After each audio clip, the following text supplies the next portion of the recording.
What's up, guys? This is Coach Grant with First Down Training, and today we're going to be talking about 3 things that Division I quarterbacks do. So we're going to be talking about 3 specific things that guys at the top of their level at the collegiate part of the game do at the quarterback position. So we're going to be talking about things that have to do with your release, mechanics, football IQ, and all the above. So I hope this video gives you guys some value, teaches you a few new things that you guys can apply to your game if you're a high school quarterback, youth quarterback, or a lower division college quarterback that can get you to that next level. But also, fellas, one of the main things that Division I quarterbacks can do is learn how to read coverages. So if you guys need to get better at reading coverages, check out that very first link in the description, fellas. On our website, we have 400 plus video coverage breakdowns where we talk about all the coverages. We talk about man coverage concepts, RPO. As you can see, this is our cover 4 playlist and cover 3 playlist. We have a cover 6 playlist, but also what we offer is 200 plus quarterback drills. So we have quarterback mechanics drills all broken down into specific categories. We have quarterback footwork drills. We have quarterback gym workouts, all the above. So check out that very first link in the description to get access to over 600 plus videos that you can't get anywhere on our social media pages. Hope you guys could check that out. Very first link in the description if you want to take your game to that next level. Let's get started. So first throw we're looking at here is from Kyler Murray, okay? So the biggest thing that D1 QBs have is timing. That's something that you have to be able to display. So look at this timing 10-yard out that Kyler Murray throws. This is an absolute dime for the receiver looks, and we're throwing this thing straight towards the sideline. So I want you to see when this ball is coming off of his hands. That ball is leaving his hands before this receiver even looks. So that's the thing that we want to make sure that you're doing when you're throwing timing routes, when you're throwing a 10-yard out, when you're throwing a post, when you're throwing a comeback. Those specific timing routes that you guys have to do, you should be asking your receivers, hey, can you see that ball come off my hand? When you turn your head, is that ball still in my hand? Are you seeing me release it? That's how you know you're late. You want to make sure that this thing leaves your hand before he gets his head around. When he gets his head around, that ball should be halfway there, as you can see, and it finishes with some energy. So how we are able to do that, and that's going to bring us into the third clip that we're going to be looking at today, is having that quick release and that quick trigger. So you see when Kyler, he's just taking a 3-step drop and throw. It's just 1, 2, 3, right on that third step. You see when he hits that third step, he is loaded. That back leg is underneath his frame. So many quarterbacks struggle with this because when they get back into their third step, you see how this crossover step here from Kyler is extremely light. They'll step super heavy. So you guys never want to have more than like 25, 30% on that front leg. Reason being, if Kyler were to step super heavy and he hits this right leg and that left leg's all the way in the ground, his weight is shifted forward. So what's going to end up happening is he's not going to be able to take a front stride because that front foot will be too heavy. So then he has to load back up on that back leg. And then it takes that extra time and you have to hitch and you have to load up. And that's just wasted motion that you don't want to have, right? So you want to make sure that anytime you hit a third step, anytime you hit a fifth step, or it's off of a shuffle drop and you got to throw this thing with timing, you got to land with your third step underneath your frame and your weight has to be on this. There's got to be a bend to that back knee. You got to be loaded and ready to go. So at the drop of a hat, as soon as that right leg hits, you could transfer your weight. It's because it's that weight transfer that gets the ball out. You see how when he's driving off that back leg, that's what creates the front stride, and that's what helps that front stride be in the direction of the throw. Quarterback is not about stepping. It's not about hitting your back leg and then I'm going to think, okay, I'm going to step at the throw.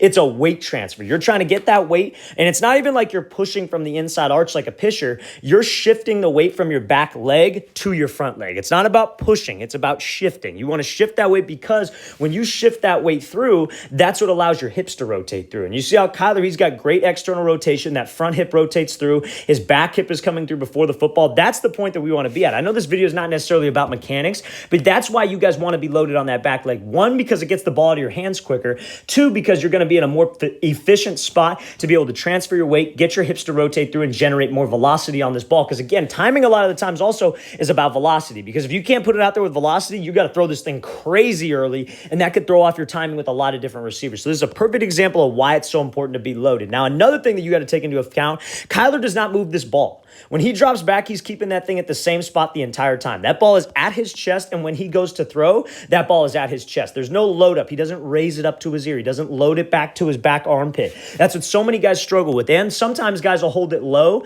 then they raise it up. They'll hold it by their belly button, and then they'll raise it up. That's wasted time. That's wasted motion that we don't need. You guys need to have this thing in this opposite equal position. What I mean by that is you're holding this ball in the middle of your chest, and both of your arms are opposite, but they're equal, and you got to be loaded. You got to be preloaded on that back leg. So as soon as I hit that third step, I get this ball out. That's how you guys throw with great timing, and that's how you guys can put yourself in that position to anticipate throws a lot easier. Because everybody can say, oh, just throw it on time. Throw it with better timing. But if you can't do the specific mechanical things that will get you to throw it on time, you're not going to be able to throw it on time. You're constantly going to be loading up. And imagine if this out route isn't open, and then you drop the ball again, then you got to come back to something like a choice route over the middle right here. Then you got to load up again. Everything will be late if you guys have wasted motion back there in the pocket. pocket. Let's watch the thing again, full speed. Great job by Kyler getting this thing out. Make sure that the ball is halfway there before that wide receiver looks, okay? So now, second thing that Division I quarterbacks do is have extend play ability, right? And I show these examples from NFL guys because these are guys at the top of their game who have obviously dominated in the college level. So it shows you that these are the things that they carry over, right? These are the reasons why they're playing in the league and why they had so much success at that college level, because I assume a lot of you want to have that goal of playing at the college level and having success. So extend playability is one of the main things that quarterbacks got to be able to do. So this is what we call a conflict climb. So let's watch it full speed. You see a lot of guys, like if you guys watch the Elite 11, I know that that's a pretty popular quarterback training, like kind of camp or competition, however you want to talk about it. And I love what those guys do. And this is a throw that they work often because they know that this is a throw guys at the top of the game work, right? So this is called a conflict climb. So the situation is when you're getting pressure to your front side, right? So if you're a right-handed quarterback, it's when you're getting pressure from the right side. When you're a left-handed quarterback, it's when you're getting pressure from the left side. So what it is this guy's coming top shoulder to try to get a strip sack. So how many times have you seen a quarterback shuffle up and they'll do this with the ball? They'll like swing it with their chest, kind of like what Matt Ryan's doing, but they won't protect it with their backside. You want to try to put yourself, you see how Ryan steps through, you see how his back is between the defender and the ball. This is the spot that we want to get to. So many guys will stay square. So many guys will keep their shoulders and their hips pointed towards the sideline, and they'll just shuffle the ball. That defensive end or linebacker, whoever's coming off the edge, sometimes it's a corner, can still strip sack you. The number one goal is you want to protect the ball, because what you guys hear this all the time. Peyton Manning says this: one fumble back there from a quarterback is one too many, right? So we got to make sure that I'm constantly protecting the ball. Even if I get sacked right here, at least I protected the ball. At least we held on to the ball. But being able to buy time and do these movements and extend the play is what you got to be able to do to play at that next level, right? So he conflict climbs. You want to put yourself between the defender and the ball. That is number one. So now when he steps through and he's able to get out of trouble, you see how that ball just goes right back to that same ball carriage that he had. He's loaded on the back leg. He could transfer his weight and just get it out. It all ties into that same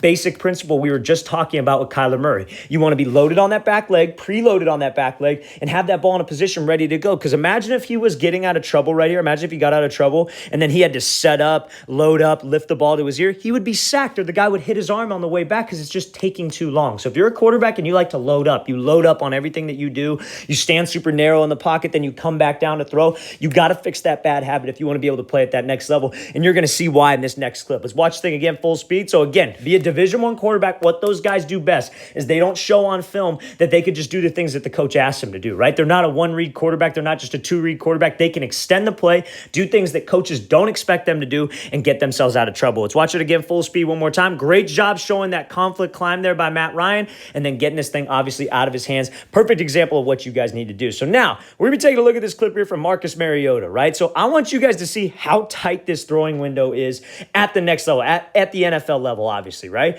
But the number one, the thing is like, the two toughest jumps, they say, is high school to college, and then obviously college to the NFL. And college to the NFL is probably harder. But that high school to college, the thing that everybody talks about is the speed, right? The speed of these guys.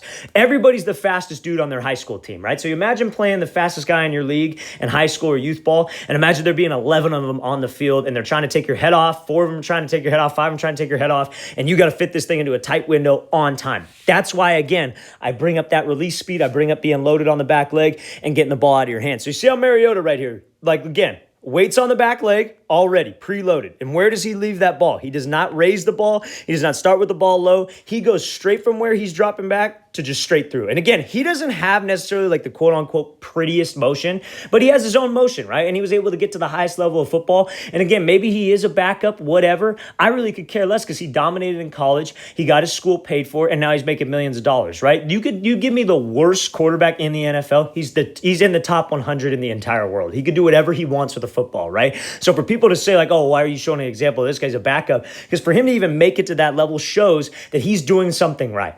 And again, it brings me into those key things, right? Kyler Murray's a straight baller. We look at Matt Ryan. He's had a lot of success in his career. And now you look at these three consistent things from guys who are at 3 different levels of the quote unquote, and like they're at 3 different levels of the NFL. They're the best in the world, right? And they're all doing this. They all have their back leg loaded. They have the quick trigger. They're not loading up with the ball. They're preloaded. They're just getting this ball. This is that quick release that everybody talks about. And the whole reason, again, is because look at how tight this throwing window is. If he's a second late here, if he loads up, this is picked off and it's going the other way, right? It's a turnover. The only spot he could put it, the only window he has is right here. And yeah, that's a dime, but there are a lot of different situations like that, right? So like maybe you have a dig concept on the outside and then you have a pivot. This flat defender drives on the pivot. We got to hit it right in this dig, but if I load up, I got a middle backer who could just sit back and pick this thing off. I got to hit it first window, so I got to get this ball out of my hands. That's a perfect example. That's a more basic example. But it all comes down to having that quick release. So the third thing Division I quarterbacks got to have is a quick release. You got to be able to throw a timing. You got to be able to extend the play, and you got to be able to have a quick release because of all those key specific things that we have talked about today. Let's watch the thing again full speed. There's an absolute rope here from Mariota.